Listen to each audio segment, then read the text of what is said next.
a mi intervención, que era imperialismo y democracia desde Atenas a los Estados Unidos.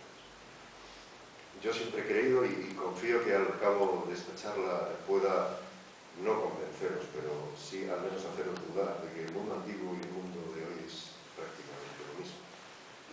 Que quizá nosotros, como decía Bertrand Russell, somos un tanto provincianos, ¿no? Porque nos creemos el ombligo del mundo porque vivimos este momento y despreciamos en cierta medida a los que vivieron antes, ¿no? Russell decía que el hombre moderno es provinciano en el tiempo, pero sobre todo en el espacio, porque siente por el pasado un desprecio que no merece y por el presente un respeto que aún merece menos.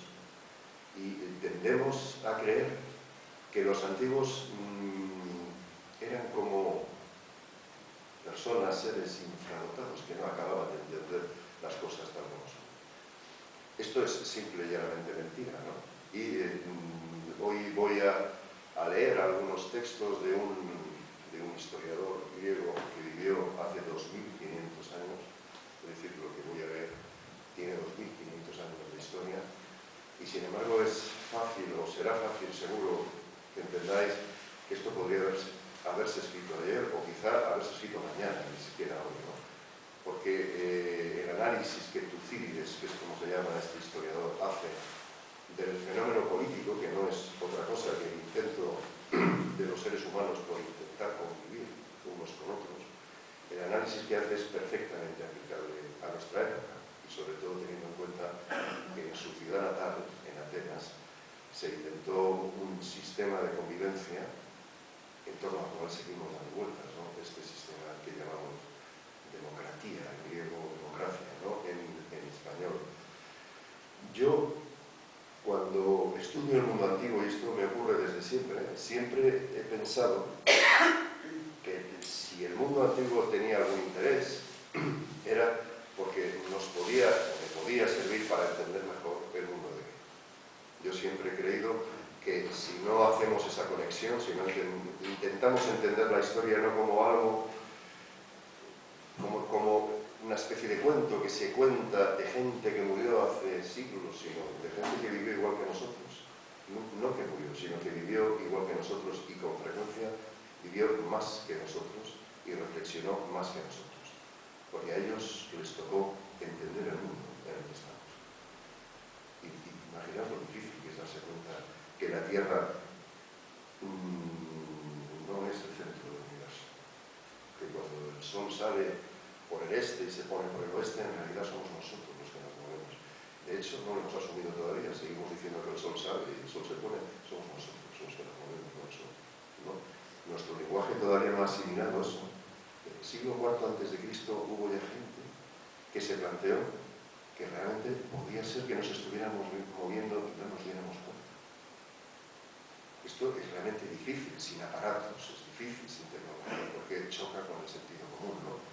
Esta gente quizá es en la que pensaba Newton cuando decía que somos lo que somos porque caminamos sobre los hombros de gigantes que nos han enseñado cómo es el mundo antes de que nosotros siquiera, en fin, hubiéramos nacido.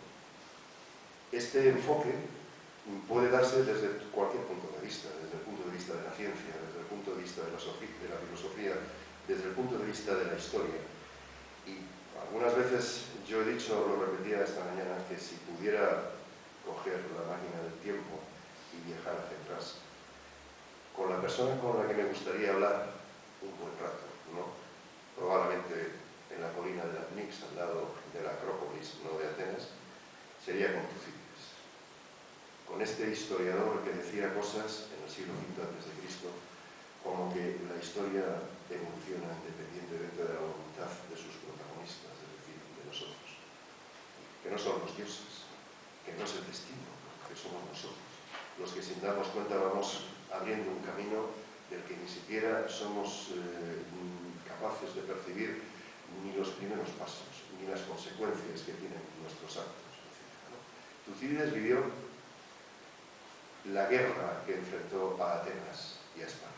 Es decir, la guerra que enfrentó a una potencia democrática con una potencia que no era democrática, que era lo contrario, era una potencia oligárquica. Es decir, el gobierno gobierno lo llevaban unos pocos. Oligos, en griego significa escaso, ¿no? Poco.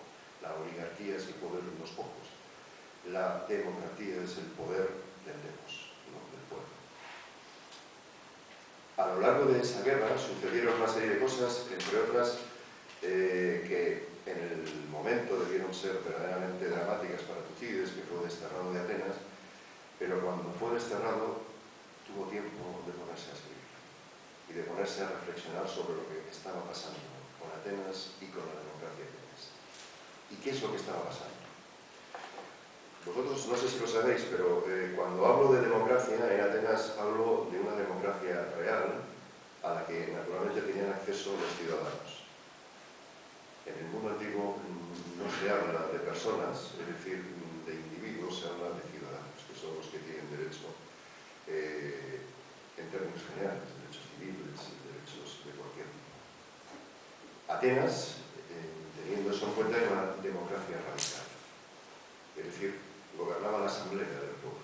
La asamblea que ellos llamaban eclesía, ¿no? Eclesía significa asamblea, es una palabra que ha derivado hoy hacia iglesia, ¿no? Que es asamblea, lo que significa, ¿no?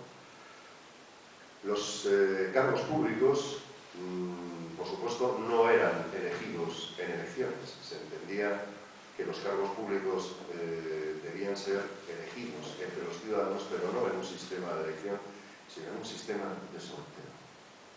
Porque el principio básico de la democracia ateniense era la isonomía. Isonomía significa igualdad ante la ley. Igualdad ante la ley quiere decir que yo tengo los mismos derechos y los mismos deberes que cualquier otro ciudadano. De manera que la gran mayoría de los cargos públicos de la democracia ateniense eran elegidos por sorteo, quitando algunos para los que hacía falta un cierto conocimiento, ¿no? De especialistas, por ejemplo, el estratego, que era el jefe del ejército, los estrategos. El resto, o casi todos ellos, eran elegidos por sorteo, pero ya desde hacía tiempo, no solo en la época democrática, sino incluso antes, en la época de Solón, el primer gran reformador, ¿no? De la antigua Grecia. El hombre que abolió las deudas que los ciudadanos y no ciudadanos de Atenas tenían con los poseedores de la tierra. Empleó una palabra, se llama seisaxia, en griego antiguo, seisaxia. Es exactamente lo que piden los griegos hoy día en relación con los bancos europeos. Que se aplique la seisaxia de Solón, que la aplicó hace el siglo VI a.C. ¿Por qué? Porque no podían pagar las deudas. Porque cuando una persona perdía su libertad por no poder pagar una deuda, perdía no solo su identidad, sino que perdía algo más, su libertad. Lo pagaba con la esclavitud, que es más o menos lo que ocurre hoy día cuando uno no puede pagar las deudas a un país o a un sistema, ¿no? Que lidera un mecanismo que ha olvidado lo que significa aliado para poner otra vez de moda la palabra súbdito, ¿no? Lo que me interesaba esta tarde es ver esa transformación, la transformación del ciudadano en súbdito, del aliado en súbdito. Los griegos a los aliados les llamaban símmachoi y a los súbditos hipekoi. Hipekoi significa alguien que escucha desde abajo, que no está en el plano, ¿no? Sino que escucha desde abajo. Los romanos tradujeron esa palabra muy atinadamente como súbdito, que es subauditum, significa escuchar de abajo, ¿no? Es como si el que nos habla estuviera en un pedestal, estoy yo ahora, y vosotros que estáis un poco más abajo, aunque esto no tiene nada que ver con el fondo de la cuestión, ¿no? Cuando los persas se retiraron de Grecia, después de perder dos guerras, la primera la perdieron porque se les hundió la flota en el mar, así que no llegaron ni siquiera a llegar. La segunda la perdieron fundamentalmente en una llanura que está más o menos a unos 42 kilómetros al noreste de Atenas, que es la llanura de Maratón. Todos hemos oído hablar de Maratón. De hecho, en los Juegos Olímpicos se celebra una carrera de maratón, normalmente para cerrar los Juegos, ¿no? ¿Por qué se celebra esa carrera? Se celebra esa carrera porque un soldado griego, ateniense, llamado Filipides, ¿no? Cuando los atenienses milagrosamente habían vencido al ejército persa, salió corriendo 42 kilómetros y pico para avisar a los atenienses que habían vencido y que no destruyeran la ciudad para que no sirviera de cuartel general a las tropas persas. Según la historia, según la leyenda, porque esto es una mezcla probablemente de ambas cosas, ese soldado cuando llegó a Atenas, a la asamblea, es decir, al lugar de la Nix donde esperaba todo el mundo, cumplir la orden que había dado el estratego, arrasar la ciudad si a la puesta de sol no había noticias, solo pudo pronunciar una palabra, ¿no? En griego, nenícame, hemos vencido. Y murió, reventado por el esfuerzo. Los atenienses enterraron a los caídos en la batalla de Maratón y todavía hoy día celebran aquella batalla que para ellos tenía un significado mucho más de fondo. No era una batalla ganada a otro ejército, era parar a los persas que pretendían entrar en Europa. Y lo hicieron por un ejército de ciudadanos libres que defendían su libertad y porque entendían que era su obligación, como había sido la de sus padres. Pericles decía un tiempo después: los que han muerto en esas batallas no solo son nuestros padres en un sentido físico, son los padres de nuestros cuerpos, pero son también los padres de nuestra libertad. Todavía hoy debajo del Parlamento griego, que eso no sé si tiene ya mucho sentido para los parlamentarios actuales de Atenas, hay una frase que está en Tucídides, una frase para esos caídos en esas batallas cuyos cuerpos nunca pudieron recuperarse. Pericles intentaba, algunos años después, consolar a las madres de esos soldados, diciéndoles que, al fin y al cabo, la tierra entera es la tumba de los hombres ilustres.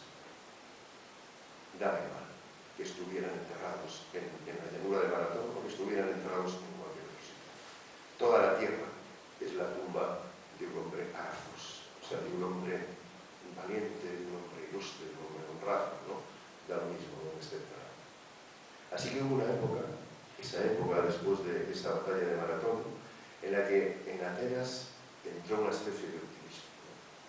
Habían vencido a un ejército inmenso que se movía a distancias de las órdenes de un rey lejano que vivía en medio de Asia, en una ciudad, Susa, cuyo nombre despertaba evocaciones verdaderamente dramáticas para los griegos. Los persas lo cejaron, atacaron una segunda vez. Y esa segunda vez mandaron un ejército que iba por tierra y otro por mar, un ejército de tierra y una mar, que navegaban y avanzaban en paralelo para ayudarse unos a otros, y que cuando aparecieron en el norte del mar Egeo, en Grecia, hundió otra vez el panto como era natural.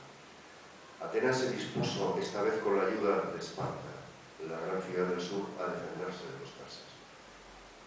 Y como sabéis, ahora se puso de moda esta película de los 300, ¿no? El rey de Esparta, Leónidas, paró el ejército persa durante un cierto tiempo, ¿no? en el desfiladero de las Termópilas.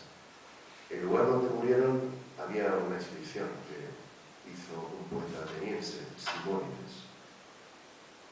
Él decía: la suerte de los que han muerto en Esparta, la suerte, la fortuna, el destino de los que han muerto en Esparta es una hermosa suerte. No tengamos por ellos lamentos ni gritos, tengamos simplemente memoria. Quizá esa palabra es la que el rey Leónidas ordenó a uno de sus soldados cuando fue a Esparta a decir lo que había pasado. Hablando como hablaban los espartanos, lacónicos, ¿no? Laconia era el territorio de los espartanos. Un mensaje simple: recordadnos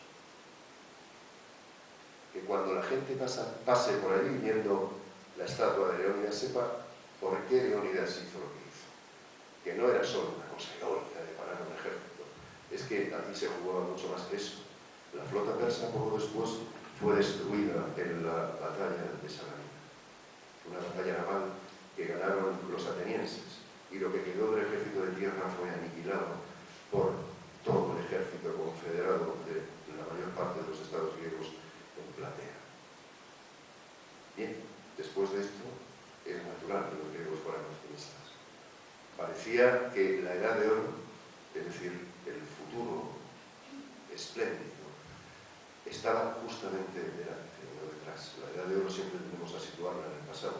Los atenienses, sobre todo, pensaron que cabía situarla en el futuro. Que a partir de ese momento todo era posible.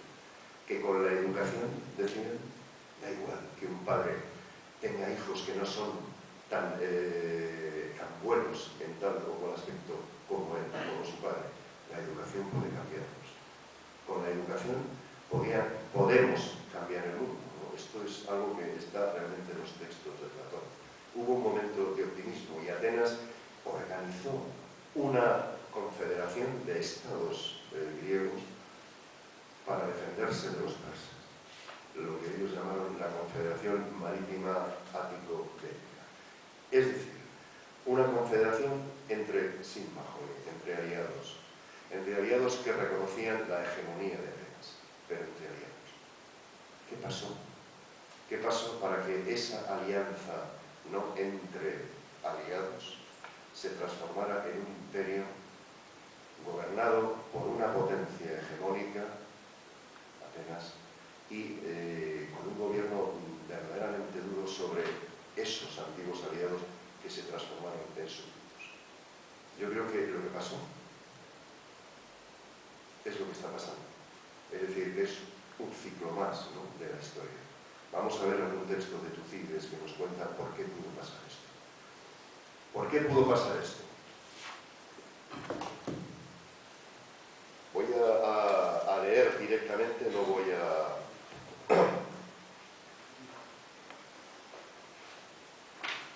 Esta mañana leía, porque este tema pensaba yo desarrollarlo en el taller con más calma, pero lo he dejado un poco en suspenso para hablar, ¿no?, aquí en la conferencia. Tucídides, cuando analiza las causas, ¿no?, de por qué esa alianza optimista, que se sentía capaz de parar a los persas, capaz de sacar a los griegos en muchos aspectos de la pobreza, que además estaba basada en el sistema democrático y en el respeto a la libertad, ¿por qué se vino abajo? Dice Tucídides: muchas calamidades se abatieron sobre los estados griegos con motivos de las luchas civiles. Calamidades que ocurren y que siempre ocurrirán mientras la naturaleza humana sea la misma. Esto es una respuesta a esta pregunta, bueno, ¿por qué pasó esto? Pasa igual, por lo mismo que pasa ahora, porque la naturaleza humana sigue siendo la misma. Más aún que los vínculos de sangre, dice Tucídides,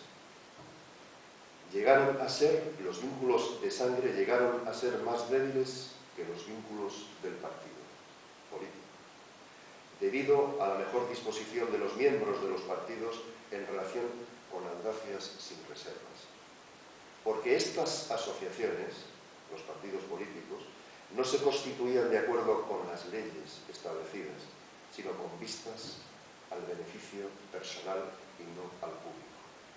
Esto está escrito hace 2500 años. Y además lo hacían al margen del orden instituido y al servicio de la codicia. Y las garantías de recíproca fidelidad no se basaban tanto en la ley cuanto en la transgresión perpetrada en común. También el hecho de que, triunfando merced al engaño, conseguía cualquiera como trofeo la fama de inteligencia. Y es que la mayor parte de los hombres aceptan más fácilmente el calificativo de listos cuando son unos canallas.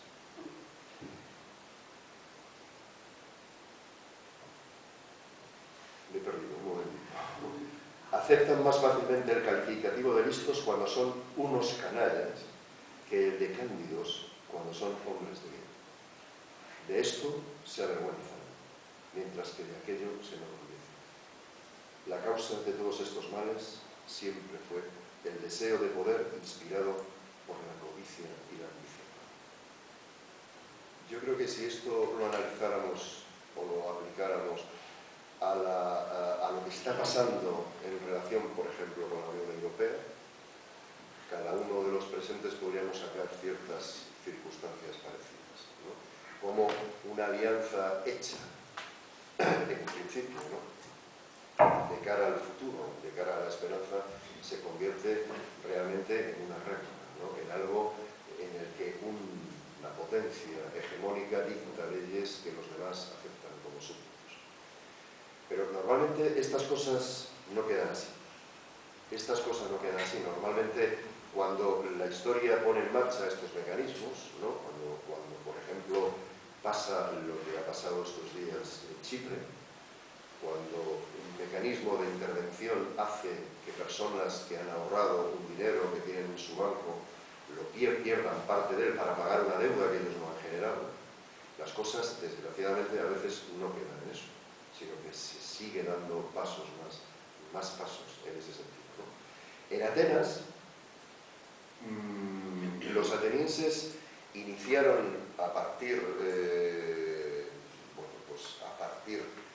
unos 10, 20 años después de la batalla de Salamina, es decir, sobre el año 478 a.C., que es la fecha fundacional de esa confederación, iniciaron un camino en el que Atenas cada vez más se convirtió en una potencia, ¿no?, hegemónica, en el mal sentido de la palabra, frente a los demás estados.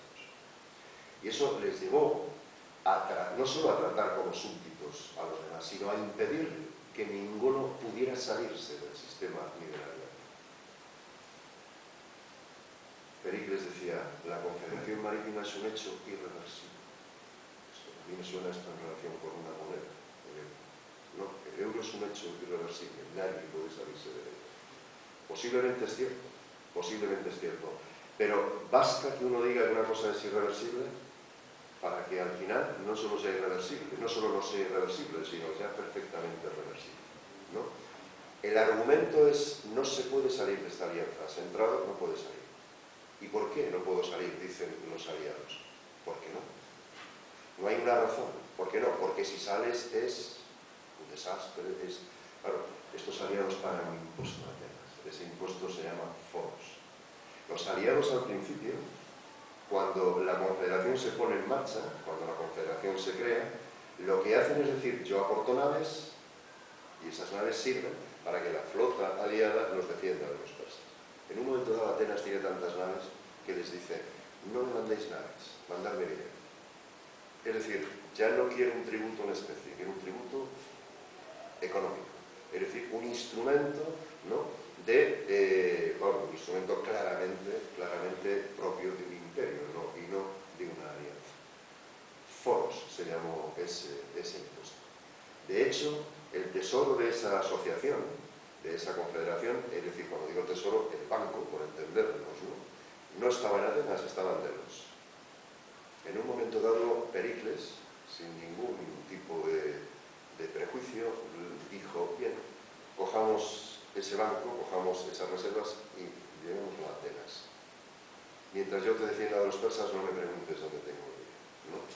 El dinero oficialmente estaba en el templo de Delos, pero en la realidad no estaba en el templo de Delos, en el templo de Apolo en Delos, sino que estaba en las arcas de Atenas, al lado del Partenón.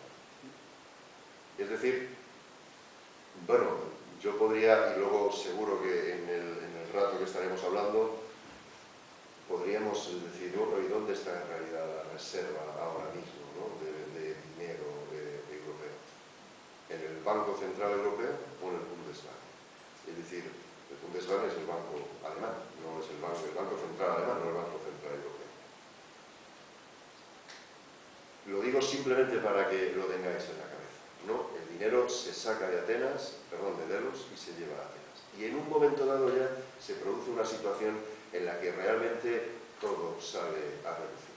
Esa situación tiene lugar cuando una isla relativamente insignificante, una isla del mar Egeo, la isla de Melos, decide mantenerse neutral en relación con la Confederación Marítima de Atenas.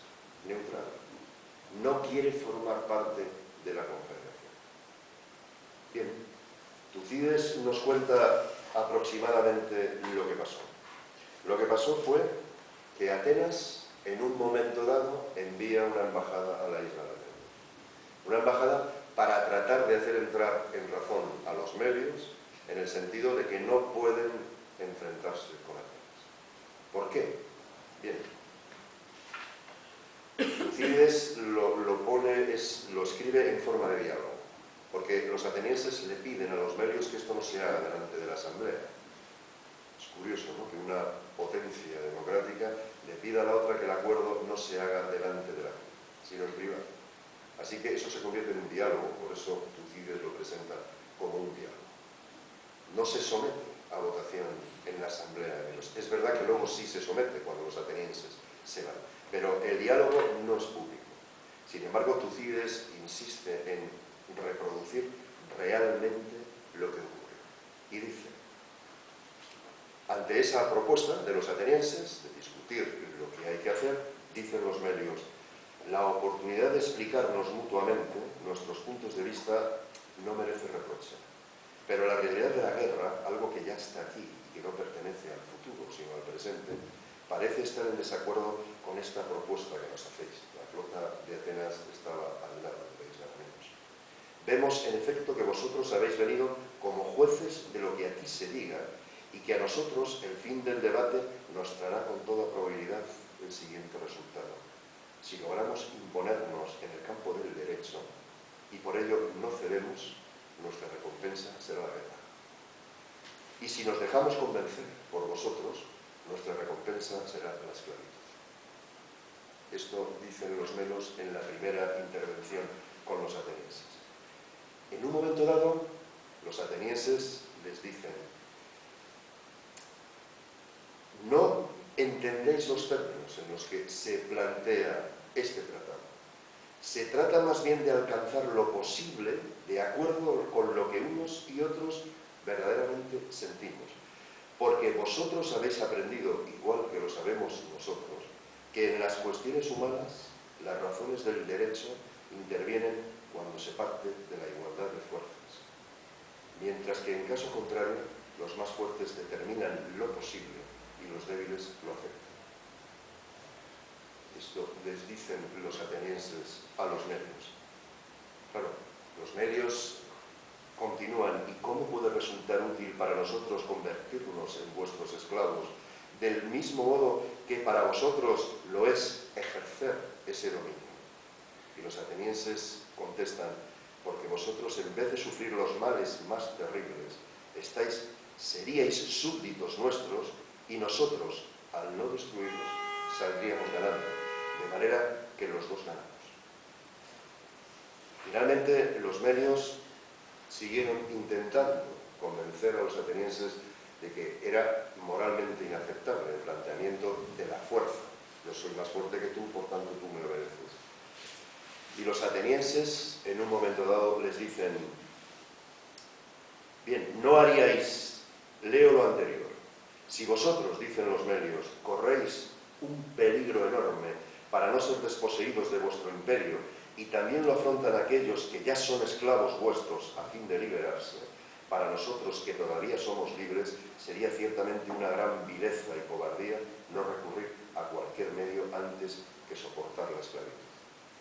Y los atenienses le contestan, no, si deliberáis con prudencia, pues no es este para vosotros un certamen de hombría en igualdad de condiciones, para evitar el deshonor. Se trata más bien de una deliberación respecto a vuestra salvación, a fin de que no os resistáis a quienes son mucho más fuertes que vosotros. El resultado final es que la asamblea de Melos votó en contra de rendirse ante los atenienses. Y Tucídides dice, por los mismos días, termina el pasaje, los melios tomaron de nuevo por otro punto una parte del muro del asedio ateniense donde no había mucha guardia, pero después, cuando a causa de estos hechos llegó de Atenas un nuevo cuerpo expedicionario al mando de Filócrates, los melios ya se vieron asediados con todo rigor. Entonces, al aparecer por añadidura la traición entre ellos, se rindieron a los atenienses entregándose a su discreción. Los atenienses mataron a todos los melios adultos que apresaron, redujeron a la esclavitud a niños y a mujeres, y ellos mismos, con el posterior envío de 500 colonos, poblaron la tierra. Este fue el destino de los medios sometidos al imperio de la potencia democrática del momento, ¿no?, que era Atenas. Yo creo que desde Atenas no paró aquí. Atenas no paró aquí. Desde ese momento yo siempre he creído que he tenido la impresión de que la democracia lleva en su interior una especie de germen verdaderamente nocivo, ¿no?, que es el germen del imperialismo. En nombre de la democracia, los atenienses hicieron lo que acabáis de oír. En nombre de la democracia, Alejandro fue liberando, entre comillas, las ciudades de Asia Menor. En nombre de la democracia, los británicos hacían esclavos en Nueva Gales del Sur, por ejemplo. Y en nombre de la democracia se ha atacado a países, ¿no?, a Irak, por ejemplo, o a otros países. Es decir, el mecanismo es más o menos el mismo, en fondo, obviamente, es otro. Lo desdichado de esto es ver cómo ese optimismo, esa potencia, ¿no?, que en un momento dado se desarrolló en Atenas en relación con el optimismo de cara al futuro, se vino abajo con hechos como estos. Desde luego, finalmente, la idea que subyace a todo esto y el problema que subyace a todo esto es que las potencias democráticas, desde luego las antiguas, desde luego Atenas, siempre han entendido que la democracia está muy bien de puertas adentro, pero está regular de puertas afuera. Es decir, que es exportable solo como pretexto, pero que luego en términos reales nunca se pone en marcha en los países que forman parte de la órbita de la potencia hegemónica del momento.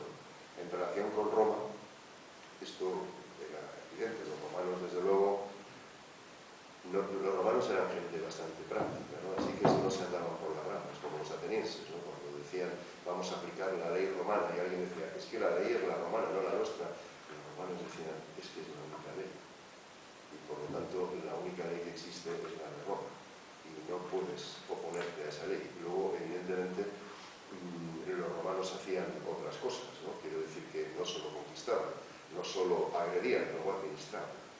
Cualquiera de nosotros puede darse una vuelta por nuestro país o por cualquier otro del Mediterráneo, de Oriente o de Occidente, y todavía podemos ver lo que nos han dejado los romanos. Es decir, no solo estuvieron aquí y desde luego conquistaron territorios, ¿no?, sino que además de eso después dejaron bibliotecas, dejaron gimnasios, dejaron carreteras, dejaron libros, ¿no?, dejaron escuelas, dejaron la ley, ¿no?, dejaron el imperio de la ley. Es decir, nos han dejado muchas cosas, algunas no son tangibles, pero son quizá más importantes que las que pueden verse, ¿no? También podemos pensar, a la vez de esto, qué rastro han dejado las potencias democráticas actuales en los países en los que han estado. Alejandro Magno estuvo en Babilonia. Babilonia está en el actual Irak. Babilonia es probablemente una de esas ciudades que uno no puede más que imaginar, ¿no?, si uno pudiera viajar en el tiempo y ver el Éufrates rodeando las murallas de Babilonia, la puerta de Istar con la cerámica azul, ¿no?, esas murallas que tenían un espesor de 45 metros, los jardines colgantes, ¿no? Si uno pudiera ver eso, realmente, yo me sentiría verdaderamente feliz de hacer ese intento, ¿no?, de viajar a Babilonia. Alejandro entró en Babilonia, le abrieron las puertas, respetó no solamente la ciudad, sino a quienes vivían en la ciudad y no permitió que sus hombres sedientos ya de placer tocaran a una sola mujer del harén de Darío. En el año 2001, si no recuerdo mal, un ejército de nuestra época, el ejército norteamericano, acampó en Babilonia. Utilizó las ruinas de Babilonia de campamento. Arrasaron muros, establecieron basureros, enterraron gasóleo dentro de las ruinas de Babilonia y cogieron cosas para venderlas por eBay. Todavía se puede ver en internet las cosas que los soldados norteamericanos vendían de Babilonia. Han pasado 2400 años desde la estancia de ese ejército y el ejército de Alejandro, y es curioso cómo algunos contemporáneos nuestros se permiten el lujo, ¿no?, de juzgar a Alejandro como si fuera un tirano pasando por alto esto que os estoy contando, porque además Alejandro llevaba detrás un ejército de historiadores, de topógrafos, de geógrafos, de todo tipo, de arquitectos, de ingenieros, y cuando digo de historiadores es como si dijera de periodistas, que contaban lo que pasaba y lo que se hacía, ¿no? Esto desde luego hoy día ya no está de moda, ¿no? Que la prensa, es decir, no digo ya los historiadores vayan detrás de un ejército a contar lo que están haciendo, esto realmente ha pasado la historia. Bien, yo creo que esto es fundamentalmente lo que yo quería contar, es decir, tenemos un ejemplo, ¿no? De cómo una democracia, la historia de la democracia ateniense es verdaderamente una historia triste, ¿no? Porque cuando uno se sitúa en la primera parte del siglo V, ¿no? En la batalla de Salamina, esta batalla que ganaron a los persas, Esquilo, esto es probablemente falso, es un sincronismo, pero es un sincronismo que demuestra muy bien lo importante que fue aquel momento para ellos. Esquilo, que es el primer gran autor teatral trágico ateniense, combatió en la batalla de Salamina, era un ciudadano. ¿Cómo no va a combatir en el ejército de su ciudad? No contrataban mercenarios, ¿no? Ni tenían un ejército profesional, tenían un ejército de ciudadanos, ¿no? Sófocles, que es el siguiente gran autor teatral, fue el que organizó el coro que cantó la victoria de Salamina en el teatro de Dioniso en Atenas. Y el mismo día, según cuenta la tradición, nació Eurípides, el tercer gran trágico. En torno a esa fecha, probablemente de manera literalmente falsa, pero de manera psicológicamente muy ilustrativa, en torno a esa fecha empezó un mundo nuevo para los griegos, ¿no? Los tres grandes trágicos están relacionados con esa batalla. Y cuando Esquilo cuenta en sus obras de teatro, bueno, los argumentos míticos que cuenta, es realmente el padre de la democracia. Cuando uno quiere estudiar la democracia en Atenas, tiene que leer a Esquilo más que leer los tratados políticos, ¿no? O los tratados históricos. Bien, esa idea se quebró. Y era una democracia, ojalá pudiéramos desarrollar más esto, pero antes lo decía, basada en tres pilares, ¿no? La isonomía, igualdad ante la ley. ¿Sabéis cuánto duraba el periodo de poder, digamos, perdonadme el anacronismo, del primer ministro ateniense?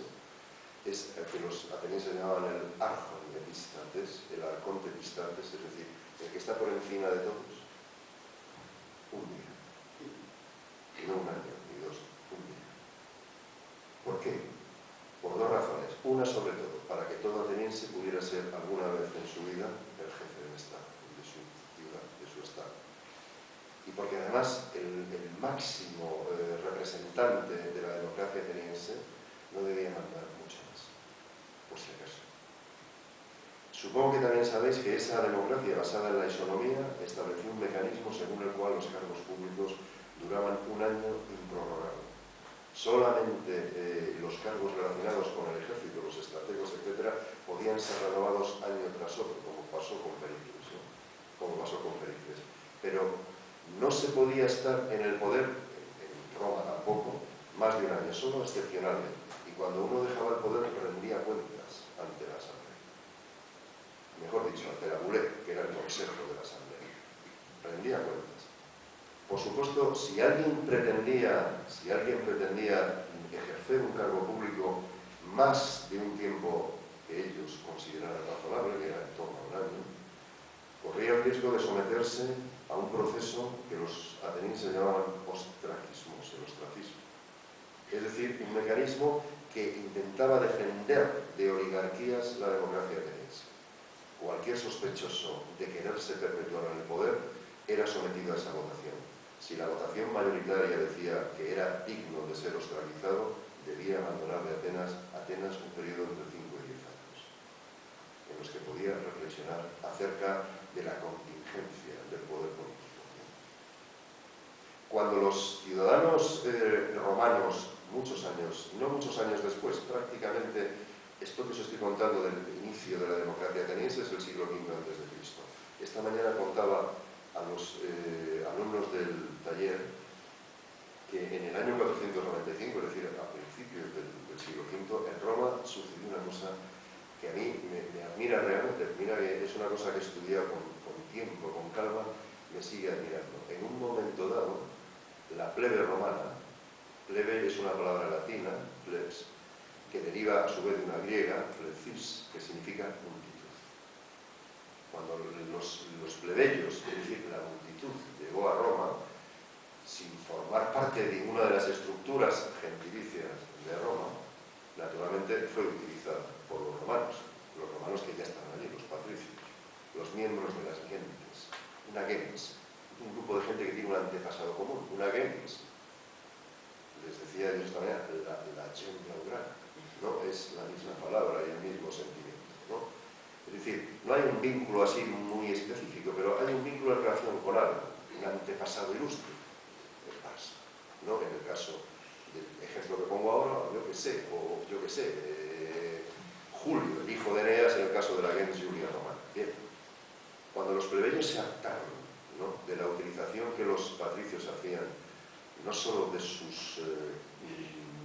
trabajo en los campos, sino también de su esfuerzo en el ejército, etc., porque nunca cumplían las promesas que les daban o que les hacían antes de entrar a formar parte en una unidad del ejército para defenderse del ataque de otra de las ciudades-estado de alrededor, porque Roma tardó en hacerse con el control de Italia, porque el Senado romano no escribía las leyes. El Senado lo que hacía era decir, bien, si esto está de acuerdo con los antepasados, de acuerdo, lo concedo, ¿no? Se lo olvidaba. Lo que había, no se lo olvidaba, pero se hacía el lobby, digamos, en relación con eso. Un día los plebeyos, en el año 495 a.C., se fueron de Roma. Es decir, salieron de lo que era el recinto de la ciudad de Roma, que estaba en torno a dos colinas, el Quirinal y el Capitolio, y se instalaron en otro monte, en otra colina, la colina Aventina.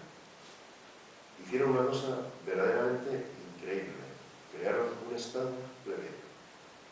Si los patricios tenían dos cónsules, los plebeyos crearon la figura de dos tribunos, los tribunos de la plebe. Si los patricios tenían una cámara de representantes, el Senado, ellos crearon otra, la Asamblea de la plebe, el Congreso. Y consiguieron que una ley consagrara la función de un miembro de la Asamblea de la plebe, de un representante, perdón, de la Asamblea de la plebe, es decir, un tribuno. Son dos palabras latinas que yo creo que se entienden muy bien. El auxilium al plebeyo, auxiliar al plebeyo en cualquier circunstancia, y la intercesio, es decir, la intercesión, interceder ante los patricios, ante cualquier conflicto. Esa era la función de un tribuno de la plebe. Consiguieron que una ley religiosa, una lex sacrata, les hiciera inmunes. Consiguieron las inmunitas, porque si no, los patricios los hubieran asesinado, como de hecho ocurrió en más de una ocasión, en más de un caso. Hay un caso muy conocido que es el de los hermanos Gayo y Tiberio Graco, que fueron asesinados por promover una reforma agraria, una reforma que en lo que consistía era en que el ager publicus, el campo, ¿no?, público, no privado, fuera repartido entre los plebeyos. Bueno, la inmunitas, las dos cámaras. La historia de Roma es la historia de esa convivencia entre las dos cámaras. Es decir, entre el Senado, los patricios, y la Asamblea de la plebe, los plebeyos, consiguieron, al cabo del tiempo, que los patricios accedieran, porque claro, si no lo hacían, no combatían más en el guerra. Se retiraron al Aventino o otra ciudad. Si atacaban Roma, ellos no combatían, salvo que los compromisos los hicieran por eso. Y finalmente los patricios los escribieron. Esta es la historia de las 12 tablas de la ley, que en esa negociación entre unos y otros consiguieron escribir para siempre, poniéndolas en el foro para que cualquiera pudiera leerlos. Es realmente la fecha, creo yo, fundacional de lo que hoy llamamos el Estado de Derecho, porque eso obligaba a los patricios a cumplir esos compromisos. Bueno,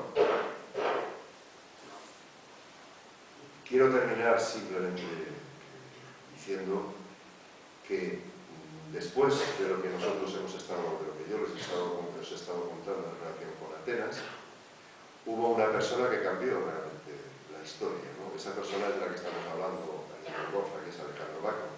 La primera persona, creo yo, que entendió que el mundo podía ser global. Esto de la globalización parece que es una cosa de hoy, ¿no? Pero es relativamente antigua. Alejandro lo intentó. Cuando murió tenía 32 años. Pero las zonas, yo no sé, ustedes quizás, vosotros, perdón, habéis oído hablar de la ciudad de Kandahar, en Afganistán.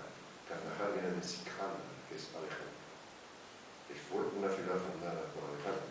Herat fue fundada por Alejandro.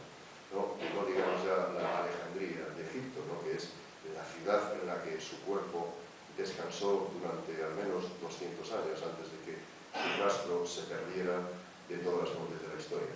Pero esa idea de Alejandro, la idea de que los bárbaros y los griegos podían entenderse, que esas dos civilizaciones que simbolizaban los griegos y los persas podían entenderse, podían tener leyes comunes, incluso podían tener un rey bueno para todos. Esa idea es la que retomó Roma. Y en la época romana, en la historia de Roma, es donde se produce la primera globalización real de la historia. Pero globalización real. Uno de nosotros podía nacer en Siria, pero te llamaban romano, porque hubieras nacido en Siria. Formabas parte de una comunidad que tenía las mismas leyes y que además las cumplía, de una comunidad que iba desde la península ibérica, ¿no?, hasta el Irán de hoy día, ¿no? Es decir, hasta Partia. Estaba la frontera, eso en el este, el norte, la frontera estaba más o menos en el Rin, en el Danubio, los límites del imperio. La lección que nos enseña la historia de Roma es que a pesar de eso Roma se vino abajo. Roma se vino abajo. Las razones por las que se vino abajo son complejas y no son fáciles de ver, pero desde luego una de las razones que está en todos los libros y en la cabeza de cualquiera que habla sobre el final de Roma es esta llamada invasión de los bárbaros, ¿no? Bárbaro no significa bestia, no significa salvaje. En su origen bárbaro significa el que dice bar, el que no sabe hablar griego, el que habla raro. Los griegos llamaban bar, es una onomatopeya, ¿no? Y al final la palabra se asoció con extranjero. Deberíamos traducir como invasión de extranjeros, ¿no? Y esto no lo digo en un sentido negativo, en el sentido de que los extranjeros sean los responsables, sino que cuando Roma no pudo resolver el problema de la desigualdad de las colonias en relación con Roma, los extranjeros entraron. ¿Por qué? Querían la ciudadanía romana, es decir, papeles. ¿Por qué? Porque a este lado del Rin la gente no moría de hambre en los inviernos, porque el Estado lo subvencionaba, porque en las casas había calefacción, porque los niños tenían alguna posibilidad de supervivencia y se tiraban al Rin y lo cruzaban. Hoy siguen tirándose no al Rin, sino al mar para cruzarlo. Y ni siquiera la 10ª legión romana, la unidad de combate mejor preparada de la historia, según los especialistas en historia militar, ni siquiera la 10ª legión romana, que es la que gana la batalla del comienzo de la película de Gladiator, ¿no?, pudo pararlos. La razón no es que fueran más y que fueran menos, sino que Roma estableció unos límites. Y a más allá de esos límites daba igual lo que pasaba. Era terra incógnita, ¿no? Yo defiendo mis límites. La historia nos da muchas lecciones. Ojalá pudiéramos todos leerla con calma y aprender de esas lecciones. La democracia ateniense se vino abajo cuando Atenas decidió que lo que era una alianza debía convertirse en un imperio. Y cuando empezó a imponer sus criterios a los demás, incluso atacándolos despiadadamente como a los medios, y diciéndoles muy a las claras, sin tapujos: yo soy más fuerte que tú, no me hables de justicia. Hablemos de justicia cuando tengas la misma fuerza que yo. Mientras no tengas la fuerza que tengo yo, obedece lo que yo te diga si es que quieres seguir vivo. Esto es un mensaje clarísimo. Roma se vino abajo, a pesar de la globalización, a pesar de que el latín se extendió por todo el mundo, a pesar de las carreteras, de las bibliotecas. No sé si habéis visto esta película que yo me moría de risa cuando era joven, La vida de Brian, ¿no? No sé si la habéis visto. Cuando están allí todos los revolucionarios y dicen: bueno, al final, ¿quién nos ha traído Roma? Dice, no, hombre, no, nos ha traído el latín. Bueno, bien, y aparte del latín, las carreteras, muy bien, y aparte de la carretera, la ley, y aparte de la ley, el orden, y aparte de las escuelas, y bueno, vale, muy bien, ¿y qué más nos han traído los romanos? Los baños, y las termas, el vino. Entonces, al final acaba la escena diciendo algo relacionado con el vino, no recuerdo bien, pero esa escena de que nos han traído los romanos, ¿no? Pues a pesar de eso, se vino abajo. Yo creo que hoy que estamos en un momento, digamos, de esos momentos fronterizos de la historia, quizá es un momento verdaderamente apropiado para aprender de lo que a los antiguos les pasó, porque los antiguos son igual que nosotros, tenían los mismos problemas. Los que venían por el Rino, por el Danubio, por cualquier otro sitio, querían papeles, querían la ciudadanía romana, que es un papel, es un derecho, es lo que te da derecho prácticamente a sobrevivir, más que a otra cosa, ¿no? Más que a otra cosa. Los romanos no entendieron ese problema. Entendieron que podían proteger eternamente esos límites, ¿no?, de los ataques, de los cuales construyeron muros, construyeron alambradas, construyeron todo lo que seguimos construyendo, ¿no?, con tal de dejar, digamos, las miserias que no queremos ver al otro lado de nuestro mundo.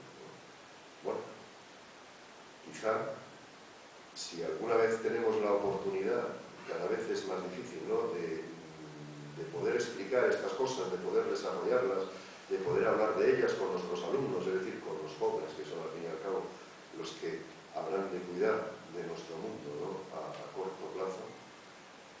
Esto, ya digo, cada vez es más difícil. Si me lo permitís, quiero terminar con la idea central de todo, ¿no? La idea central de todo, lo que yo creo que nos está realmente haciendo decaer como civilización, es que los griegos, nosotros somos como somos gracias a los griegos. Cuando digo somos como somos, lo digo porque hablamos griego sin darnos cuenta. Muchísimas de las palabras que utilizamos son griegas. No hace falta que os diga de la deuda que Grecia tiene ahora mismo con la Unión Europea. Hace mucho tiempo que la deuda se establece solo en términos de cifras, ¿no? La deuda que Europa tiene con Grecia no podrá pagarse nunca. Los griegos nunca nos han pedido cuentas de eso. Nunca nos han pedido derechos de autor. Nunca nos han pedido derechos de autor por leer a Platón o por leer a Homero, o simplemente por ser libres, que es algo que ellos inventaron, que ellos ganaron. La libertad no está en nuestros genes. La libertad hay que darse cuenta de que existe y hay que ganarla, y sobre todo hay que darse cuenta de que es apenas un suspiro. Es decir, nosotros en el mejor de los casos somos libres, igual que somos felices de vez en cuando, no permanentemente. Nunca nos han pedido derechos de autor por eso, nunca, jamás. Tampoco los romanos, y sin embargo nosotros, cuando digo nosotros, todos sabéis a quién me refiero, no, les estamos haciendo perder no ya su pasado, porque eso no lo perderán nunca, sino algo que es mucho más grande, su futuro. ¿Por qué? Porque hace mucho tiempo que hemos olvidado la idea central de esa herencia de los griegos. Es una idea que Protágoras, un filósofo, expresó con meridiana claridad, ¿no? En griego es hoanthropos esti metron panton congelatum. Es decir, el hombre es la medida de todas las cosas. El ser humano. He dicho el hombre, es el ser humano. Anthropos significa ser humano en griego, no hombre. Hombre es la hombre varón, el ser humano. Es la medida de todas las cosas. ¿Eso qué implicación tiene? ¿Qué implicación tiene que el ser humano es la medida de todas las cosas? Para mí tiene una evidente. Da igual que bajemos medio punto de déficit si subimos 1 millón de paro. Es decir, que el centro de nuestro sistema ya no es el ser humano, son las cifras. Por eso la deuda que nos interesa ahora no es la deuda esta que estoy diciendo, sino la deuda de que es que Atenas debe no sé cuánto al Banco Central Europeo o al Bundesbank. ¿Esto por qué ha pasado? Ha pasado porque desde hace muchos años, yo llevo 35 años de mi vida dando clase todos los días. Yo soy de esos que no se ponen malo, y aunque se pongan malo, van a clase. Es una cosa un poco tonta, Por eso cuando salen leyes en las que me dicen que si voy un día al médico me descuentan el salario, me entra una cierta indignación personal. Casi me parece una humillación personal. Porque es muy fácil saber quién es el que no va a clase. No, ya esa ley el que no va a clase, no al final. Bueno, llevo 35 años dando clase. He conocido unos cuantos planes de estudio. He sido profesor en la universidad, soy profesor de los institutos. Afortunadamente llevo toda mi vida rodeado de gente que me escucha. Esto es una cosa, esto sí que es un lujo, ¿no? Que yo esté aquí hablando y vosotros me estéis escuchando. Llevo toda mi vida la gente me escucha. Nunca podré pagar eso. Eso sí que es una deuda. Y vengo a Menorca y la gente me sigue escuchando, ¿no? A unos les gustará más, a otros menos, pero me escuchan en silencio, cosa que agradezco, ¿no? Así que tengo una cierta experiencia en relación con lo que son los estudios humanísticos. Cuando era un jovencito y estaba en la universidad, vino una primera ley, ¿no?, que redujo los estudios humanísticos enormemente. Después otra, ahora se anunció una nueva, ¿no? Una nueva que sobre todo en la universidad es tremenda, ¿no? Es verdaderamente tremenda.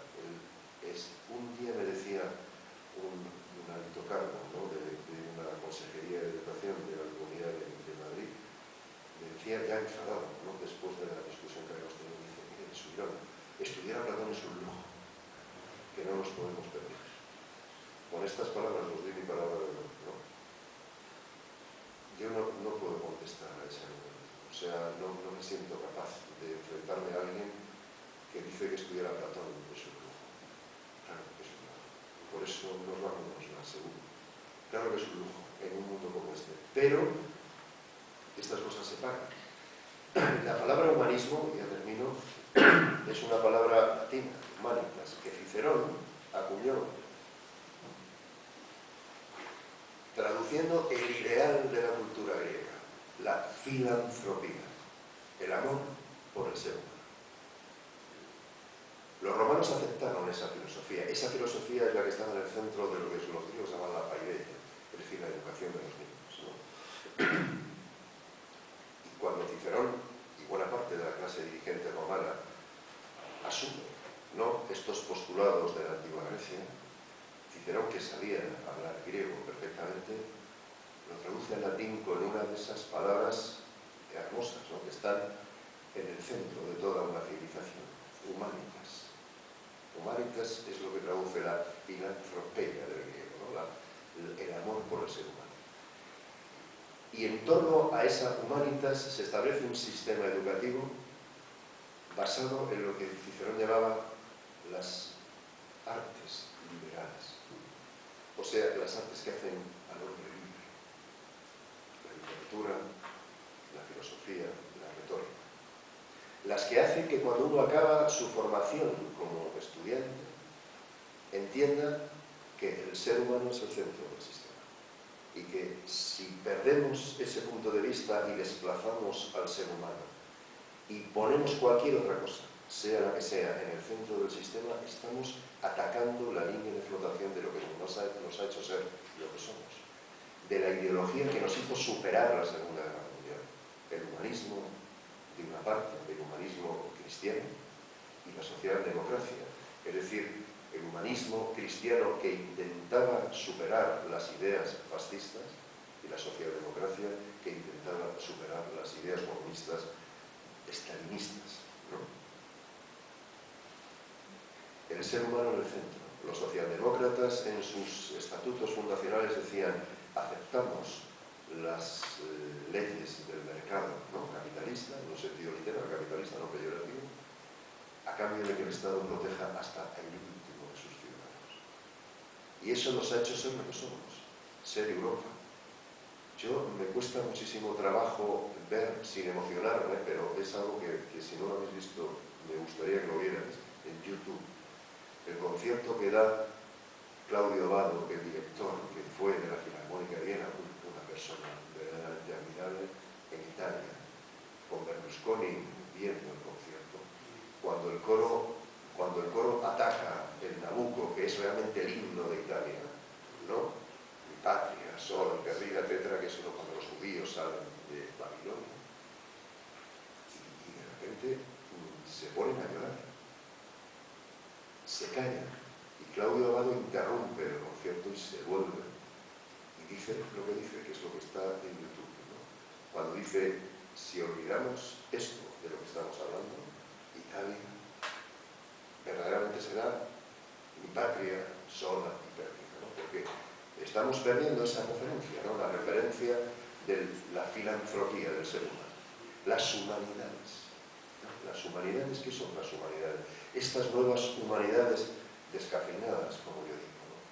Estos, perdonadme lo que voy a decir, pero lo digo porque lo pienso, estos especialistas en lengua española que hacen gala de no saber latín. ¿Cómo puede uno renunciar a su madre cuando pretende saber, digamos, la historia de su propia lengua, ¿no? La sociología. Quizá haya aquí algún sociólogo, pero la sociología que ha derivado, ¿no?, a esta ciencia de la estadística, ¿no? Cifras. Va bien la cosa. ¿Por qué? Porque ha subido un 0, no sé qué, o ha bajado un 0, no sé cuántos, la prima de riesgo. ¿Y qué es eso? ¿Qué es eso? ¿Qué es la prima de riesgo? ¿A mí qué me importa la prima de riesgo si sufro cada día una situación de desamparo en relación con la idea del humanismo que los antiguos tenían tan claro? Y no solo los antiguos, sino que nosotros hemos tenido tan claro hasta hace nada. Hasta que el imperio, digamos, del dinero no se nos ha puesto delante, hasta que no nos hemos creído que éramos lo que no somos, ¿no? Que tenemos recursos infinitos. Yo creo que la vuelta al pasado en realidad es una vuelta al futuro. Cuando yo les digo a mis alumnos, mirad, el futuro está en el pasado. O sea, estudiad el pasado. Estudiad lo que hemos sido. Y intentad volver a ser lo que hemos sido. No hace falta ser de otra manera, ser lo que ya hemos sido. Y cuando os hablan de las humanidades como un pasatiempo, ¿no? Cuando algún físico o químico o matemático te desprecie porque eres de letras, no, vosotros sacad pecho. O sea, no os vengáis abajo, sacad pecho. Porque yo soy tan científico como cualquier físico nuclear. Lo único que pasa es que yo no me dedico a la ciencia práctica, me dedico a otra ciencia más teórica. Sacad pecho, ¿no? Y volved a estudiar, como decía Cicerón. Cicerón a los romanos les decía vos exemplaria graeca nocturna versate manum versati diurna. Es decir, estudiad los libros de los griegos de día y de noche, sin parar. El futuro de nuestra civilización no está en las estrellas, ni está en las naves espaciales, está en el pasado. Está en volver a ese optimismo que algún día se vivió en Atenas, especialmente cuando después de derrotar a los persas creyeron que con la democracia y la educación, ¿no?, podían llegar a cualquier sitio, cuando daba igual, cualquier cosa, porque con la educación podía corregirse. Si sacamos de nuestros estudios este tipo de conocimiento, estamos perdidos. Yo creo que estamos perdidos. De hecho, estamos empezando a estar perdidos, ¿no? Tenemos la posibilidad de reaccionar, pero tenemos que hacerlo, si no, yo creo que vamos a perder nuestras señas de identidad. Es decir, las humanidades están en Grecia y Roma, y las lenguas humanísticas son el latín y el griego. Cuando se dice que el griego es una lengua muerta, les decía esta mañana a los alumnos del taller, se dice algo verdaderamente insultante, ¿no? El griego se escribe desde el año 1400 a.C. hasta el día de hoy. Jamás ha dejado de escribirse ni de hablarse. Ninguna lengua ha vivido tanto como el griego. Qué fácil es ver cómo evoluciona una lengua estudiando griego. Qué fácil es acabar con los especuladores lingüísticos sabiendo latín. Qué fácil es resolver los problemas de nuestra propia lengua acudiendo a nuestra madre, como es lógico, como es natural, en cualquier circunstancia. Y sin embargo, el latín ha sido desterrado de la Universidad Española. El griego, por supuesto, no es más que un recuerdo de los tiempos, ¿no?, que realmente han pasado. El latín ya no se estudia en las facultades de filología y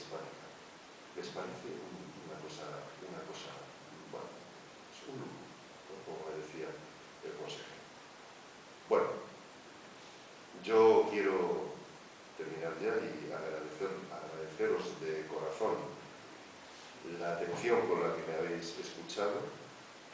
Agradecerlo, digo de verdad de corazón, porque soy perfectamente consciente cada día de mi vida, y ahora que se va acercando ya, por así decirlo, el final de mi vida académica, soy verdaderamente consciente de que llevo 35 años haciéndome escuchar.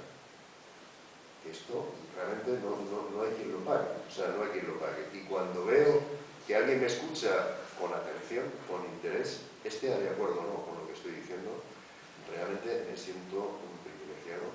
Si además esto ocurre en Menorca, y esto no es de verdad daros coba en absoluto, si esto ocurre en Menorca, pues realmente me cuesta trabajo irme de aquí, o sea, porque me siento, es de esos momentos en los que intermitentemente uno se siente feliz, ¿no?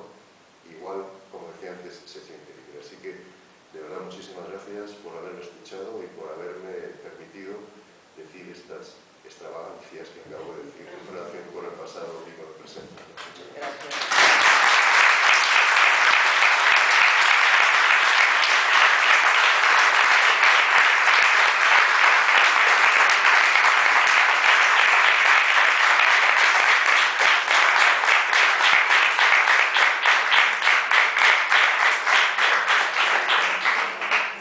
No hi ha molt temps, però si hi ha algú que té alguna pregunta important o imprescindible, tenim 10 minutets justos.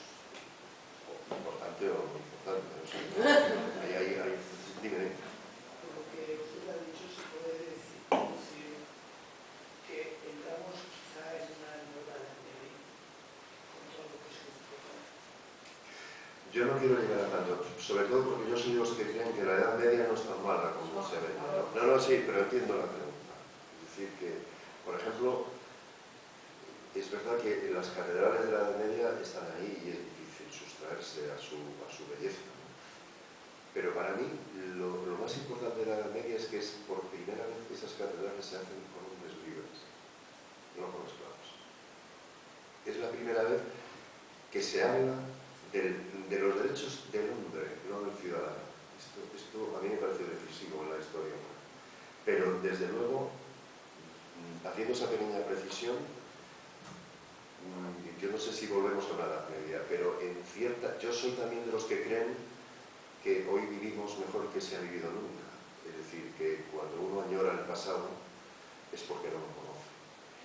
Porque el pasado es en términos generales muchísimo peor que el presente. A mí, por muy mal que nos vayan las cosas, que nos van, creo que nos miramos demasiado en el río. Nosotros abrimos un grifo y tenemos agua. Y ahora voy a Montgofre y miro por la ventana y veo un paraíso del que puedo disfrutar sin preocuparme si tendré mañana que comer o si mañana vendrá un ejército que arrasará esa tierra y directamente se llevará a mi mujer o a mis hijos. O sea, nunca hemos vivido mejor que ahora. Yo creo que la gente que puede ser feliz no tiene excusa si no es feliz, ¿no? Y esto es lo que yo creo que nos pasa, ¿no? Aunque vivimos mejor que nunca, podemos perder lo que tenemos en cuestión de nada. Es decir, y cuando digo perder no me refiero a que haga uno el grifo y salga agua, eso también, pero sobre todo podemos perder lo que nos ha costado ganar mucho tiempo, especialmente nuestra libertad. Especialmente nuestra libertad. Y eso sí que sería volver a la Edad Media. Y yo creo personalmente, por decirlo con toda franqueza, la Atenas de la Europa del momento es Alemania. Y cuando digo que es Alemania, quiero decir que Alemania está detrás de estas medidas que, por ejemplo, han hecho que ahorros de algunos chipriotas, con el pretexto de que ahí hay mafias rusas, ¿no?, se saquen de la isla para pagar una deuda que esos ciudadanos no han generado. Esto me parece intolerable. Me parece intolerable. Lo mismo que me parece intolerable lo que está pasando en Grecia. En Grecia yo tengo amigos, yo lo digo, yo llevo yendo a Grecia toda mi vida una vez al año, ¿no? A veces más de una vez. He ido solo, he ido con alumnos, he ido con amigos. Hace 4 años que no voy. Porque la tristeza que me produce es difícil de soportar. cuando te preguntas por qué, yo creo que lo que nos ha pasado, lo que nos está pasando y lo que nos puede seguir pasando es que hemos perdido la noción de lo que teníamos y de lo que nos había costado ganar. Es decir, somos como esos malos novios que solo se dan cuenta de lo que vale su novia cuando la pierden. Algunos no lo soportan, hacen barbaridades, ¿no? Es decir, valorar lo que tenemos me parece esencial y yo creo que casi es un insulto que estemos quejándonos de la crisis todos los días cuando a nuestro modo la prioridad de la gente es sobrevivir, es beber agua, es que sus hijos no se mueran de hambre. Así que el riesgo que nosotros tenemos de volver a la Edad Media, sin embargo, la realidad de la Edad Media está a nuestro alrededor, al otro lado de nuestras fronteras, ¿no? Pero sí podemos dar pasos que nos lleven, digamos, a una situación que nos haga perder de vista quiénes somos. Y esos pasos son los que, a mi manera de ver, se han dado ya, no sé si de manera irreversible, pero se han dado con los sistemas educativos desde el año 1970, no digo ahora, digo desde el año 1970 hasta el día de hoy. Si perdemos eso, es posible que podamos entrar en la Edad Media. No lo sé, pero desde luego no me gustaría verlo. No me gustaría verlo. Y no sé si es una Edad Media, y acabo, porque una vez ser más... Yo me enrollo, o sea que cortadme si queréis, o sea que no, me enrollo sin darme cuenta, o sea que tenéis una absoluta libertad de decir, oiga, ya vale, que quiero preguntar, ¿no?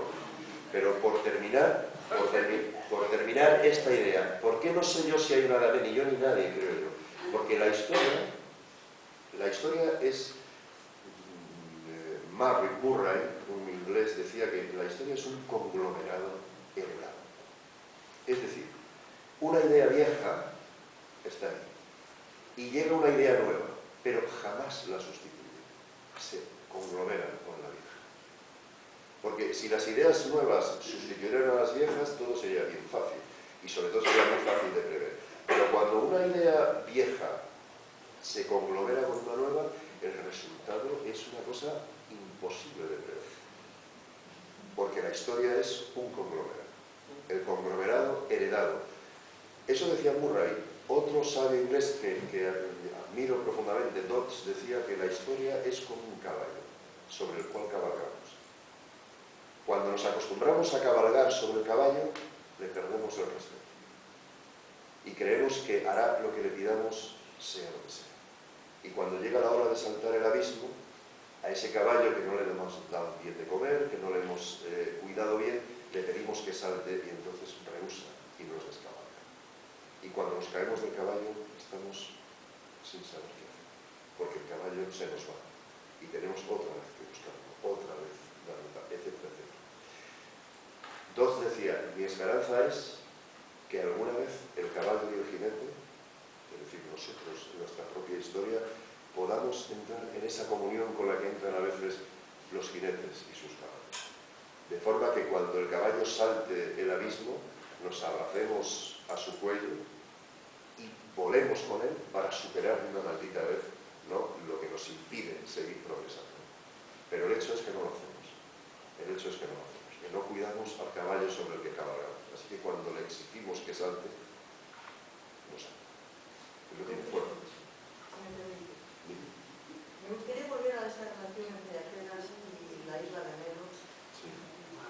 Evidentemente usted considera que la actitud que tiene Atenas es moralmente condenable.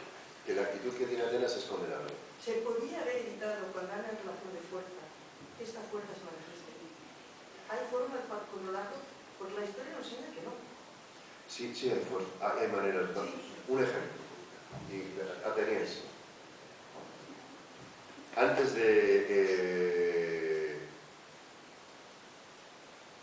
sí, creo que fue antes de la isla de Melos o después, algo después, más o menos a la vez. Hubo un caso parecido con Mitilene, que es la ciudad más importante de la isla de Lesbos, ¿no? Mitilene se sale de la alianza e intenta pactar con los peloponesios, ¿no?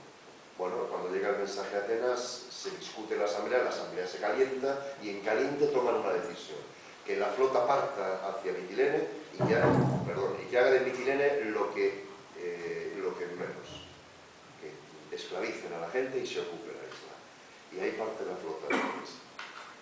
Y al día siguiente, con los ánimos más calmados, sin el calentón, digamos, de que una ciudad como Mitilene te abandona, la asamblea se reúne otra vez y reflexiona y anula la orden. Y la nave del Estado ateniense, la Párago, sale a toda máquina, si se me permite esa expresión, para intentar llegar a tiempo de evitar la masacre. Y lo digo.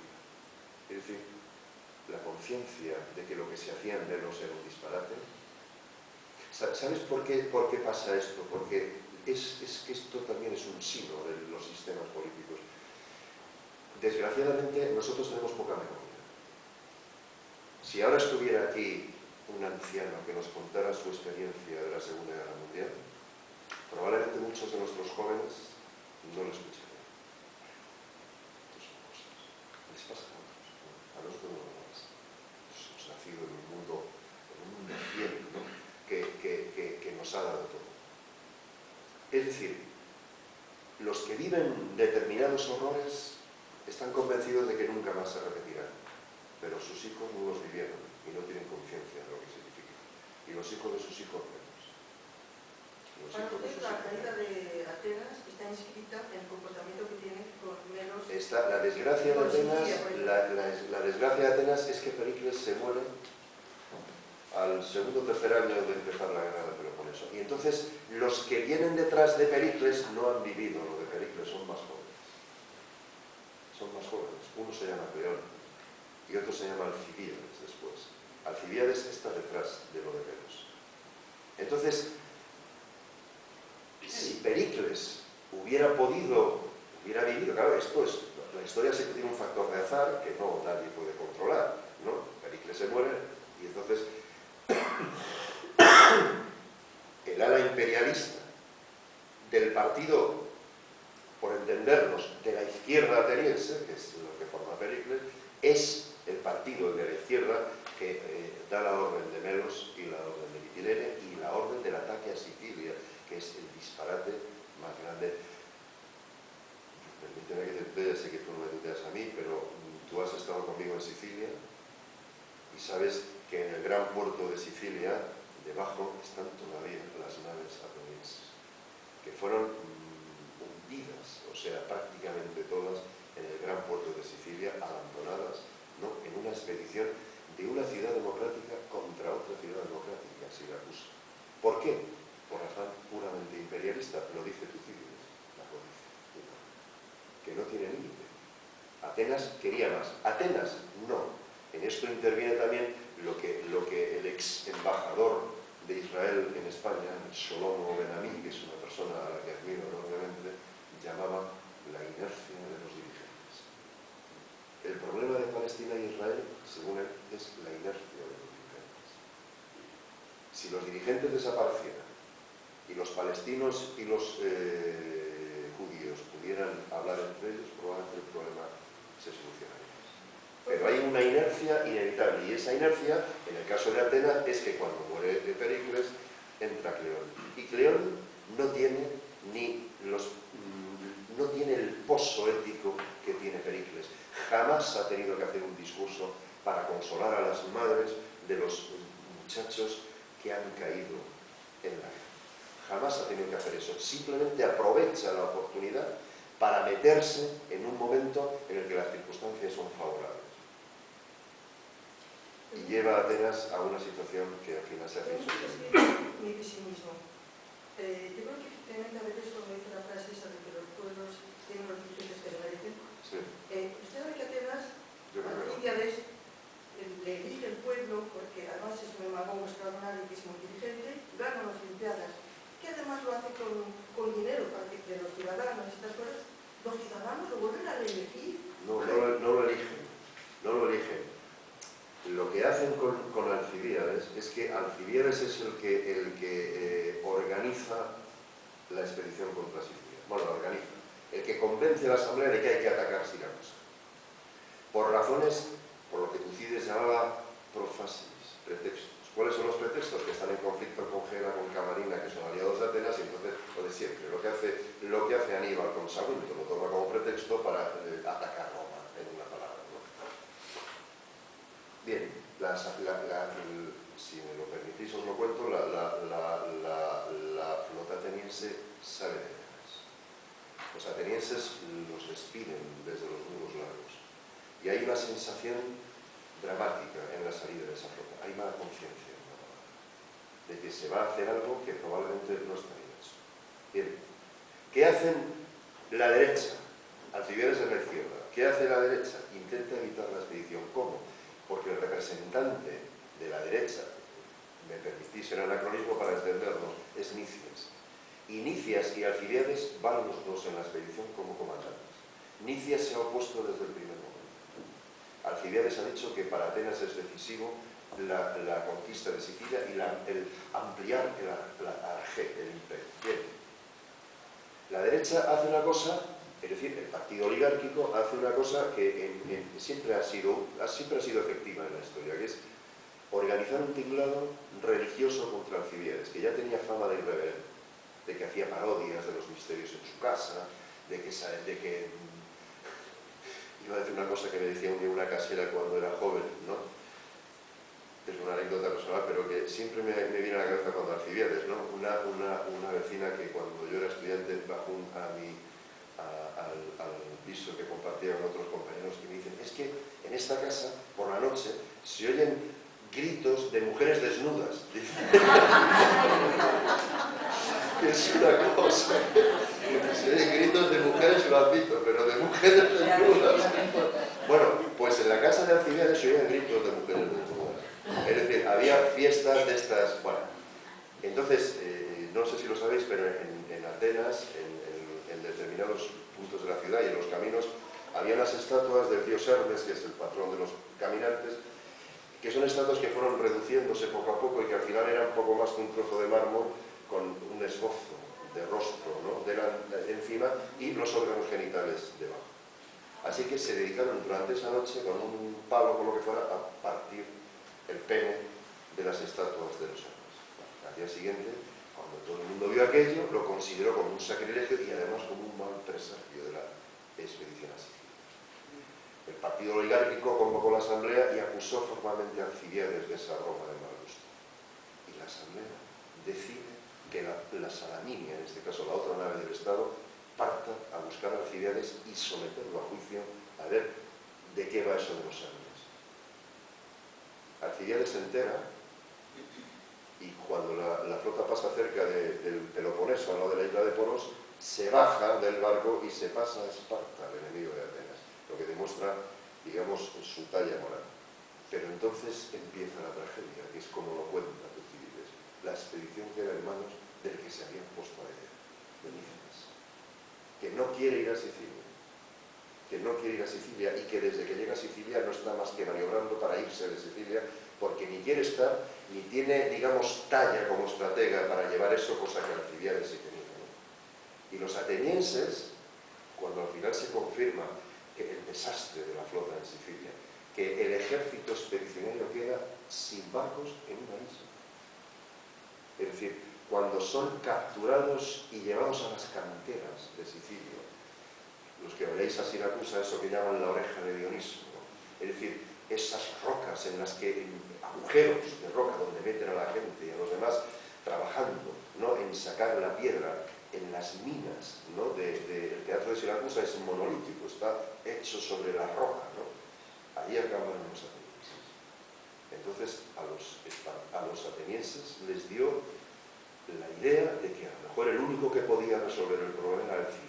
Y Alcibiades mandó a sus enlaces, digamos, para preparar su regreso a Atenas, tratando de disculparse, porque evidentemente él no tenía la culpa de lo que había pasado con la expedición, porque fueron los propios atenienses los que, al intentar juzgarlo por lo de los Hermes, le quitan el mando de la expedición y condenan al fracaso. Y entonces le piden que vuelva. Y vuelve. Y es que además Alcibiades era de estas personas que son seductores por naturaleza. O sea, Alcibiades seducía a la asamblea cuando los alaba. Y cuando les pide excusas, y cuando además culpa a los demás, y cuando les dice que ha estado en Esparta, no al servicio del rey de Esparta, sino al servicio de Atenas, dando los consejos equivocados, aposta al rey de Esparta, los atenienses, que es lo que quieren escuchar, lo escuchan. Igual que cuando nosotros cogemos un avioncito, como si volara, aunque sabemos que no vuela. No, lo escuchan y se lo creen, y le vuelven a lograr estrategia. Pero dura poco. Al final Alcibíades acaba con los persas y muere en condiciones no aclaradas en lo que probablemente era un prostíbulo, ¿no?, perdido en Asia Menor. Pero esa es la historia, no es que le vuelvan a elegir, es que cuando Atenas está desesperada, porque claro, cuando Atenas recibe la noticia de que la flota ha sido destruida en Sicilia, Tucídides dice que un lamento recorrió los muros largos desde el Pireo hasta la ciudad, porque creyeron los atenienses que harían con ellos lo que ellos habían hecho con los medios. Y sin embargo Esparta, en un rasgo realmente de nobleza, cuando llega la hora de ajustar cuenta con Atenas, después de haber derrotado a Atenas, después de que Atenas está indefensa, sin flota, sin ejército, cuando toda la liga del Peloponeso con Corinto a la cabeza pide que se arrase Atenas, que se destruya la ciudad al nivel de los cimientos, Esparta dice que no, que eso no se puede hacer con la ciudad que derrotó a los persas en Maracos. Y establece tres condiciones que son benignas en ese contexto: la destrucción de los muros largos, la entrega de lo que queda de la flota en el puerto y la instauración de un régimen oligarca de 30 ciudadanos, a los que los atenienses inmediatamente llamaron Hoikuriakon Tatiran, o sea, los 30 tiranos. Eso es lo que pide Esparta. Si nosotros podemos hoy ir a Atenas y ver el Partenón, pasear por las calles de Atenas, es gracias a Esparta. Porque si hubiera sido por Corinto, no veríamos absolutamente nada. Hubieran arrasado la ciudad, y yo no diré que en términos de venganza guerrera, de venganza bélica, no se lo merecía, porque habían hecho lo que habían hecho con los melios. Yo he contado de los melios, pero podría haber contado de Tasos, podría haber contado,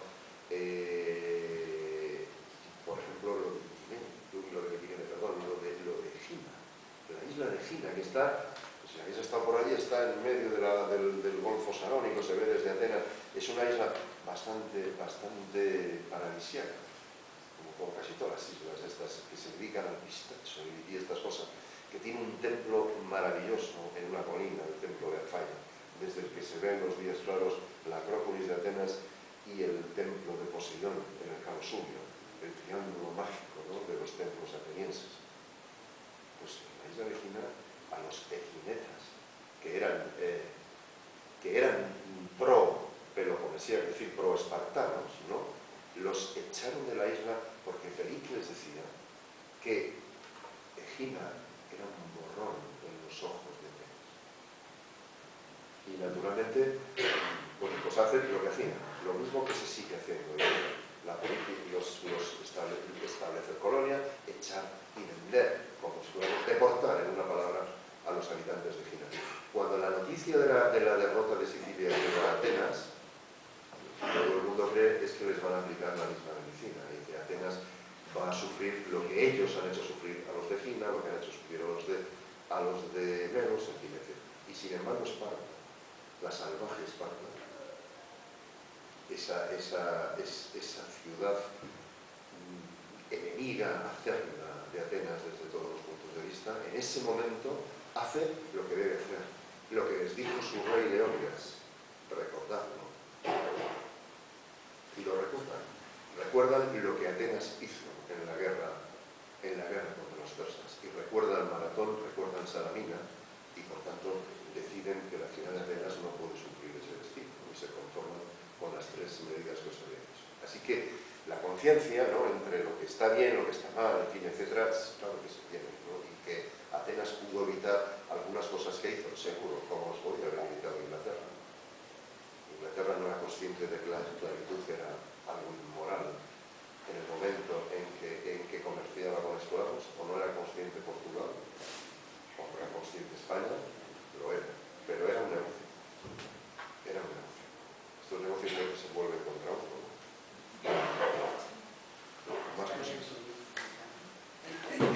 Que ya está.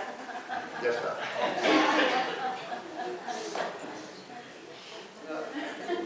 No sé si hay alguna pregunta más. Yo no sé tampoco los horarios. Bueno, son las 9, no sé, esto ya probablemente lo ha atravesado. Dime. Haciendo referencia antes a comparar una posible regreso a la Edad Media, también tenemos que pensar que a partir de la Edad Media, gracias al Renacimiento, que nació en Italia, porque recuperaron todo el mundo clásico, griego, Boccaccio, Petrarca, etc., puede también llegar aquí. Eso es lo que quería decir antes cuando decía que el futuro está en el pasado. Es que necesitamos un renacimiento. Necesitamos gente como Leonardo da Vinci. Y no como el especialista informático del Apple A48. O sea, necesitamos gente como Leonardo, aunque esté fuera de época. O sea, gente que sueñe. Leonardo estaba atrapado en el siglo XV. Decía, quiero volar, pero no puedes, porque te ha tocado el siglo XV, macho, aunque seas Leonardo. ¿No? Pero claro, él se empeñaba, o sea, y eso es lo que hace falta. Necesitamos esa mentalidad, la mentalidad del renacimiento, la mentalidad de que lo humano no me es ajeno, cualquier cosa que sea. Que da igual que yo sea un médico de no sé qué, que me interesa de lo que estamos hablando aquí, como a mí me interesaría escuchar a alguno de vosotros hablar de otra cosa. Es decir, necesitamos esa mentalidad renacentista. Abrir conocimientos. Exactamente, abrir conocimientos, acabar con las malditas especialidades, ¿no? Volver a los estudios comunes, o sea, como... recuperar la enseñanza y... Exactamente, es decir, oiga, que entramos aquí... Bachillerato, en tercero y cuarto, latín. Claro. Pero y cuando llegas a la universidad, que yo recuerdo con verdadera nostalgia en el buen sentido de la palabra, ¿no? La facultad de filosofía y letras. Y cuando entrabas ahí, fueras a estudiar lo que fueras a estudiar, tenías 2 años comunes en los que todos estudiábamos. Es que yo quiero ser psicólogo, ¿de qué me interesa a mí el arte? Pues mire, no lo sé, pero se jode y estudia arte. Con perdón. Y es que yo creo en ese sistema, creo en el sistema en el que sobre una base común, de la que todos podemos hablar, de la que todos podemos entender, en la que todos nos entendemos, sobre esa base tú puedes ser psicólogo, o puedes ser filólogo, o puedes ser filósofo, o puedes ser pedagogo, o puedes ser, yo qué sé, especialista en lenguas germánicas, ¿no? Pero tienes una base igual que yo. Y bueno, ahora, si desde que empezamos a estudiar nos dicen, no, es que este es un razonamiento permanente, es decir, ¿yo para qué necesito esto? Pero bueno, mira, ahí hay una persona que es más sabia que tú, que tiene más experiencia que tú, que cree que es útil para ti. Y en cualquier caso, cuando tú por ti mismo puedas valorar que no te es útil, lo dejas. Pero cuando tú puedas valorarlo, y para valorar una cosa hay que conocerlo. Esa es la base de la libertad. Yo puedo elegir entre lo que conozco, si no, no soy libre, pero yo puedo decir las palabras, que soy libre como el viento, muy bien. O sea, estos son palabras, no significa nada. Ahora, tú puedes estudiar latín, Mariona, y al cabo de un cierto tiempo dices, oye, a mí lo del latín no me gusta, muy bien, pero lo has decidido tú.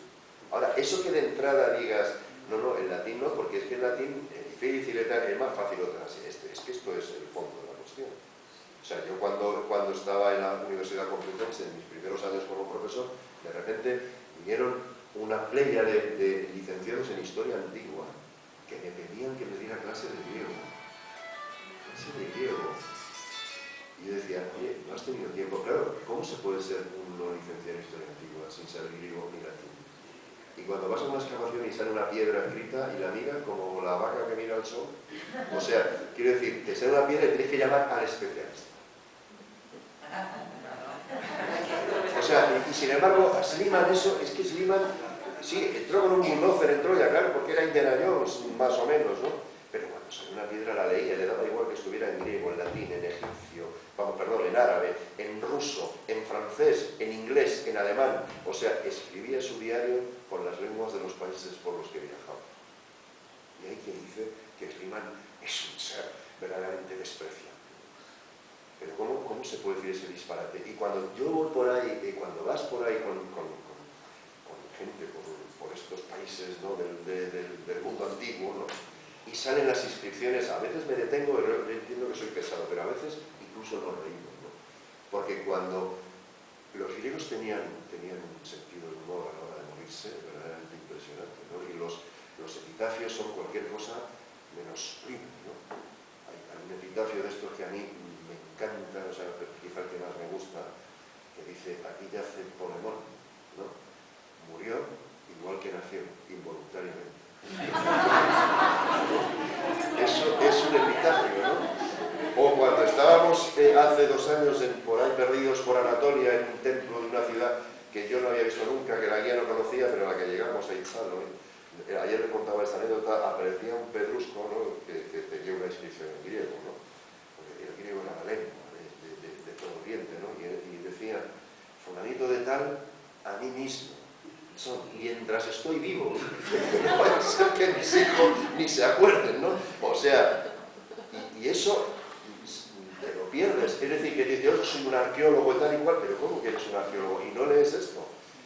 Esto, a un arqueólogo como Blegen, que descubrió Pilo, o como Schliemann, es que ni se le planteaba decir: no, tráiganme ustedes un especialista en griego del siglo VIII a.C., porque si es del V ya no entiende el octavo, ¿no? Blegen leía las inscripciones, él, y las interpretaba él, y Schliemann, y Evans, ¿no? Y lo que no sabía qué hacer, lo guardaba escrupulosamente, porque alguien quizá lo sepa leer más adelante, ¿no?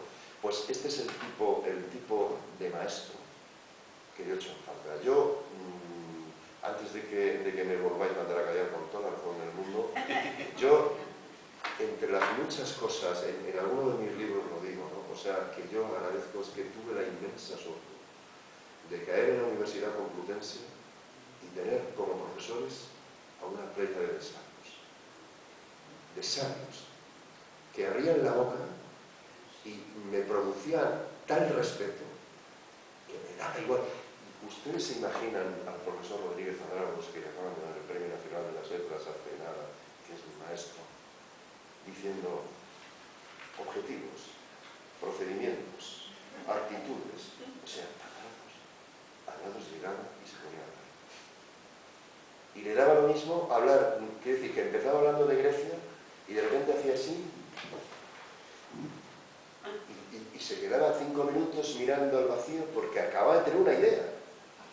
Acababa de tener una idea y me decían: discúlpenme, o sea, ustedes se dan cuenta de que esto que dice aquí el señor X, esto lo hacía especialmente con un manual de lingüística europea de la que nos daba clase.